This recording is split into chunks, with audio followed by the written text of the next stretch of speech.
conference, and she always wants to make $2,000 upfront cash. Now, not everybody's going to want to do that every month, but you know what? She does it every month because she's made her mind up. That's what she's going to do. So we see about 25 people a day is what I figure when I'm with her those twice a month. That's about 75 people a week, okay? 150 a month of people. That's a lot of people to meet. So out of all those people, not everybody's going to buy, but we're seeing those people. And I think you have to get out of the house. You can't just think you're going to get phone calls, come and fit me. You have to get out and see people. So I hope that helped a little bit. Thank you. Good night. Gail, that was absolutely extra special tonight. We appreciate you sharing with us, and especially how many people a week that you see. And I loved what Gail talked about is her schedule. You have to have a schedule in this business to be successful. You heard Gail's. It's Monday through Thursday. Friday is her day for driving back home many times and doing her follow-through many times on the way. Didn't you love her story about unloading her new car and the lady asking her about the car, and she ended up being a client?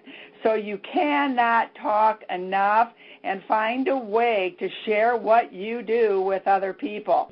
I was in Dallas here a couple weeks ago, and if Laura and Rosie wouldn't mind, I'd like to tell on us, because we spent a lot of time seeing the people, talking to the people, and, you know, Rosie, our new sales director for Janique, has listened.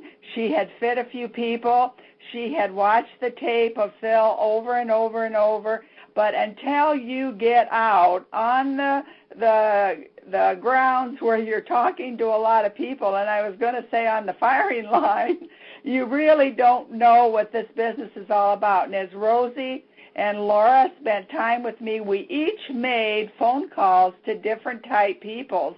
And it was amazing by the end of the week how easy those phone calls came to Rosie and certainly to Laura. So I appreciated being with them so much, and it was a privilege.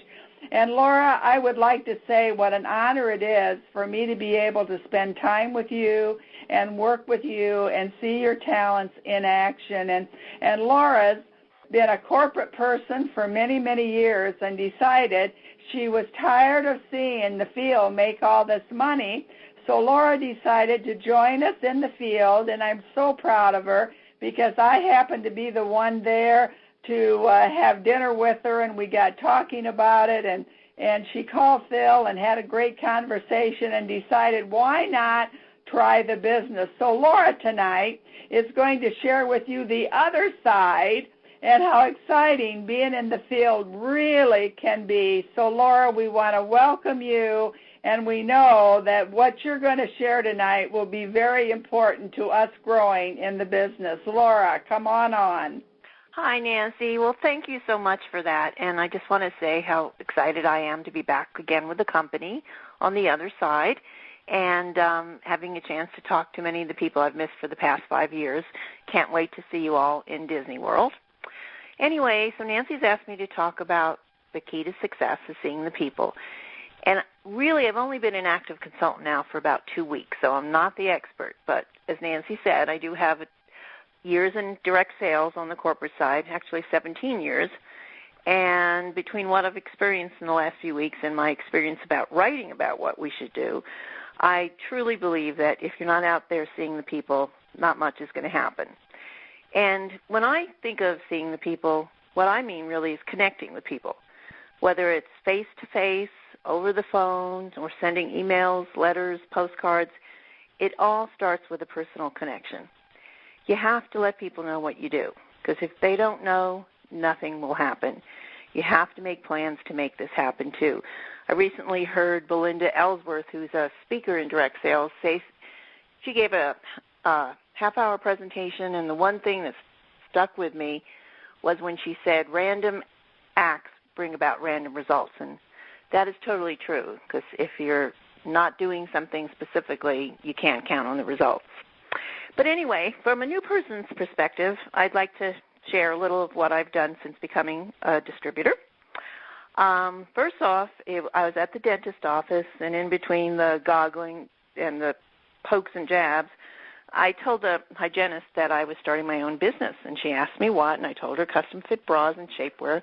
And she got so excited and started telling me all the places that I should go in her town, and also, of course, that she wanted a bra. And by the time I got done writing my check, the receptionist had heard about it, and they both want me to come back and do fittings for them. So that was really exciting, and it was just like, wow, I just opened my mouth, and look what happened. So that was encouraging, and then I asked my sister to invite some friends to a party, and they were kind of reluctant because they just thought, but they came, and there were 8 of them, but they did love what the garments did for them, and they were all oohing and ahhing, and then I had a $500 party and booked 2 future shows, so that was very exciting. And then I had another friend hold a party, and she had 8 people too. I sold over 500 and had a definite booking from that I'm following up tomorrow with. But I can tell you that 8 is way, way too many people. 8 may be great, but it was rather comical to just see everybody just flying around. It was too much for me to handle, especially being a new person. But it all got done, and from now on it's just going to be you, me, and 3. So I'm scaling it back, even though it was fun to see a lot of people. Then I handed out a business card to a lady who had a baby in a carriage, and she was standing in line at the bank, and I just said to her, I see that your baby is so cute, and, if you need some help getting back in shape, or I don't know really exactly what I said, but it was along those lines, and she took my card, and then we spoke to several waitresses. One of them, I had just gotten my business cards, and I had one out, and I said to her, I'm so excited I just got business cards, and here, why don't you take one? And because I was seeming like such an excited person, she just naturally wanted to take my card and look down, and we had a little discussion about bras, and she said recently she had a reduction, but she could have used it, and we said she could still use it, not in a personal way, but just that letting her know it's a bra for everybody. Then having breakfast with Nancy and Rosie one morning, we asked a waitress if she knew anyone who was interested in earning part-time money, and we told her we were there for bra training and so forth, and she said she used to be a bra fitter. So she gave us her number for contacting, and she really wants a bra, and she wants to know more about the business. Another thing is I had lunch at a restaurant and told the owner who I happened to know, but I told her about my business, and she said that she knows someone who has a lot of connections in Dallas, and she would be getting me together with him. So it's just really great to just open your mouth because you never know what's going to happen.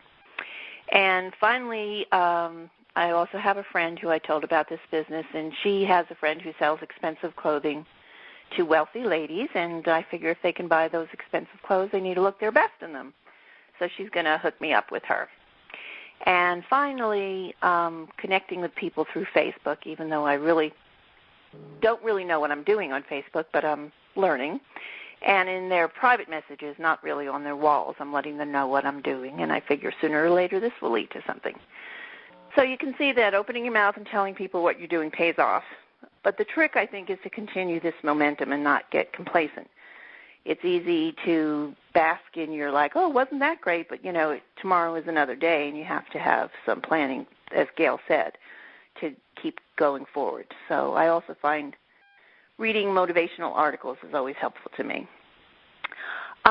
So I just wanted to share that and let you know from a new person's perspective that having them talk about what they're doing is motivating, hearing your confidence in them is motivating, and just always letting them know that there's got to be things that they're planning to look forward to in this business. And if their new person is not a loner type and she needs somebody, encourage her to take a friend, because I'm going to take a friend to a mall next week and just go around and talk to sales clerks and so forth. So anyway, I just wanted to share that, and I'm really honored that Phyllis and Nancy gave me this opportunity.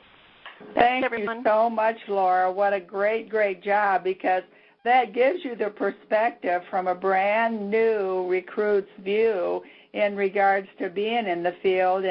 And when Laura, Rosie, and I, when we'd sit down for breakfast